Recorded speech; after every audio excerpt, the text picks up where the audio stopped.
Well, I'm now joined by Wouter Kolk, who is the Chief Executive for Europe and Indonesia for Ahold. Wouter, thank you very much indeed for joining us. How do you delight the customer in today's crazy retail environment? Yes, well, thankfully, not only me, but everybody who works at Ahold is doing that every day. So that's the good thing. We do that already for centuries, but and I think we do that in our stores. We do that on our online services. So in many different ways, by offering, of course, the right product, the right service at the right price. But yeah, it's something which is really in our DNA to serve customers and to help them. We do that also via local brands. Customers don't know Ahold, but they know the brands in the different countries and they love the brand. We put a lot of effort in making the brand strong. So that's what we work on every day. Around the world, customers are getting, I suppose, more and more picky about exactly what they want. They're becoming more sophisticated consumers. Absolutely. What strain does that put on the retail organisation from a buying perspective right the way through to I suppose, in-store activation perspective? Yeah. No, it means a lot of innovation on our side to bring also the new ideas and the new concepts quickly to the table. So that requires some speed of action on our side. The good news. How difficult is that within the organisation? Well, it's not so difficult. I think we have a lot of talented people working for us who also can think of new concepts and new ideas quite quickly. Because we are quite big, making it scalable and making it available on a bigger scale is sometimes difficult. So that's not always easy. But we have quite an adaptive organization to be able to go quickly about new things. But on the other hand, we are also not a startup. We are a kind of like a legacy player with a lot of legacy. Yes. So sometimes you have to work your way around it and use a lot of creativity to be able to do that. I mean, a lot of people, commentators, are saying the old legacy retailers are dead. Yeah.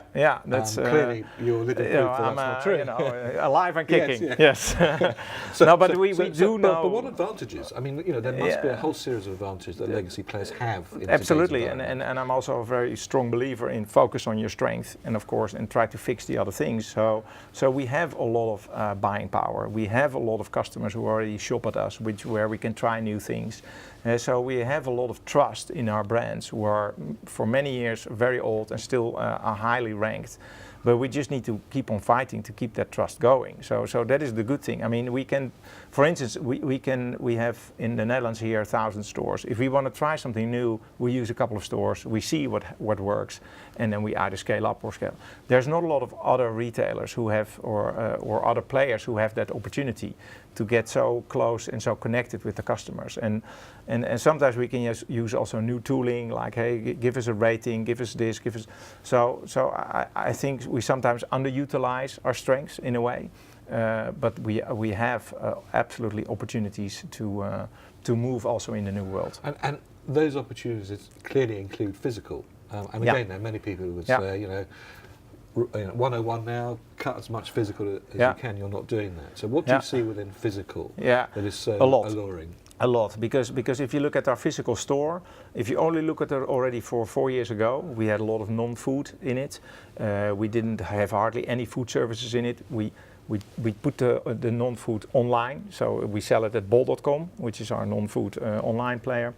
And we've moved space around in our store, have more food for now, have sushi corners, have more space for fresh, for bakeries, for deli. We're also completely overhauling it and become more digital. So there's no paper, there's more digital experience in the store. We made the shopping experience easier. So you can pay with your card, you don't have to stand in line, we've reduced the checkout, so there's a lot going on, and we still believe as the store as instant gratification. You go in and you go out and you quickly get your hot coffee, but also your groceries or whatever you need. We have very convenient locations where we are always in the proximity of a neighborhood, and nothing beats that experience if you have to wait for online. So, but we are constantly investing and changing our stores to be more adaptive of what is necessary. And are you seeing a big divide between the way millennials shop and the way everybody else shops? Yeah.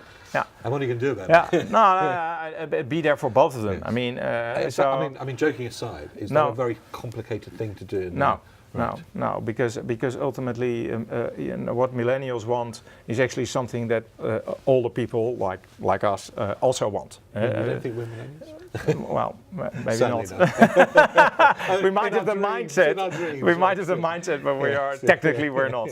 But I think they want companies who take a stand in certain areas, like what are you doing for the environment, like what is the transparency of your products, where is it coming from. They are digitally more savvy than others, but yeah, we need to be adaptive, and people are used to order their travel, their hotels, everything online, and of course grocery online, or at least searching for recipes, how to cook.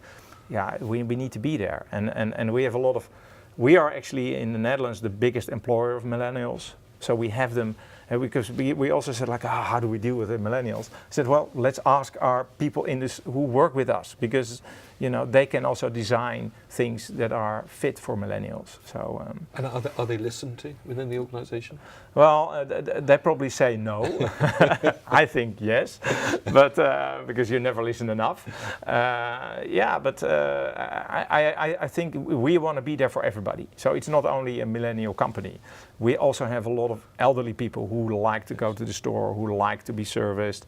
And they are basically as big as a population as the millennial are. And of course, we have the role to play to be there for everybody, and we can. The fun part is we employ also people who are already 60 plus and work here already for 40 years, and we have people who are who are 20 and who just work here for 2 years and have a strong opinion. But we sometimes put them in a room and we find a solution. That's a nice balance. You also look after Indonesia. Indonesia is one of the countries has the youngest population in the world, one of the fastest growing middle class in the world. Yeah. What insights can you give us? Well, Indonesia is a fascinating business. We have it already for 20 years. I have traveled a lot to Asia, to Shanghai and Beijing, and of course talked with all the big players there and see what's going on. And the funny thing is you see that kind of, because they're highly urbanized areas. So you see the store has also a different role. It has much more also a role for last mile delivery, for food for now. So we can experiment a lot with local players like Gojek or other kind of companies who can provide that together with us. So for us, it's a very interesting learning ground on these concepts, because they are not so mature here in Europe yet. The other end is that, there is a big population. It is growing. They're very value conscious.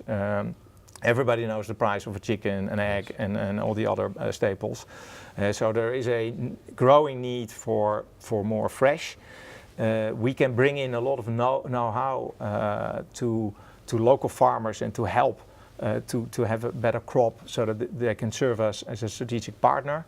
So that's what we've learned a lot with our strategic partners over in the past couple of years. So we can apply that in Indonesia, because we cannot ship goods to Indonesia. That's really silly. I mean, it's a rich country. So for us, we have young talent working there, also from Europe and also from Indonesia. So it's also an interesting. I've worked myself 4 years in Asia 20 years ago, setting up a business there, which was for me an enriching experience. And now we've also sent some new talents there who have the same kind of experience. So mixing. So we can learn a lot from what's going on, especially what's coming down from China. We can learn from that. We can also give our talent also an opportunity to work there, create also new talents in the area, because to have a position there as an international player is also for the Indonesian government, because we treat workers in a different way than their locals do. So we can, so they like us a lot, and they want us to kind of advocate, like, okay, how do you work together? How do you work with a purpose-led company? And also we can also send talent there to work and experience a completely different, way of working, a different culture, which makes everybody a richer person. So, yeah. Now, one last question. Yes. in a few words, maybe even one word, how would you sum up the retail times that we're in? Super exciting. Yeah, they are very exciting, and I always look at it from a positive point of view, because you can sometimes wake up and you think, oh my God, how are we going to do this? But it is exciting. Well, Yeah. that's a fantastic way of ending us. Well, thank you Thank so you. much indeed for joining us. All Much right, appreciated. thank you very much.